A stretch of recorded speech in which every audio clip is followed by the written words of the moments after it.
செல்கிறார்கள், இன்க்ளூடிங் நமக்கு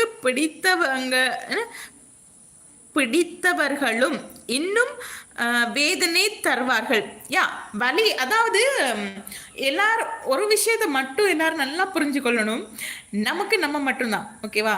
நமக்கு முன்னுக்கு இருக்கிற எந்த ஒரு ஒரு எக்ஸான பர்சன் யாரா இருந்தாலும் அவங்க அவங்களோட தேவைகள் எதுவா இருந்தாலும் அதுக்கு மாத்திரம்தான் நம்மளோட பழகுவாங்களே தவிர, ஃபேமிலி மெம்பர்ஸாக இருக்கட்டும், ஹஸ்பண்ட் ஒய்ஃபாக இருக்கட்டும், பிள்ளைகளாக இருக்கட்டும், ஸோ அல்லது ஒரு ஃப்ரெண்ட்ஸாக இருக்கட்டும், எல்லாரும் ஒரு ஒரு தேவை நிமித்தம் தான் ஒரு ஆளோட முகம் கொடுத்து கதைச்சி பேசி கொண்டு இருப்பாங்களே தவிர, அவங்களுடைய தேவை வந்து எந்த இடத்துல பூர்த்தி ஆகுதோ அந்த இடத்துல அவங்களுக்கு நம்மளுடைய நினைப்புகள் எல்லாமே இல்லாம போயிடும். நம்மள்ட்ட இருந்து எவ்வளவு தூரம் நம்மளுடைய தேவைகள் எல்லாம் முடியுதோ அதுக்கு பிறகு அவங்களுக்கு நம்மளுடைய நினைப்பு வராது.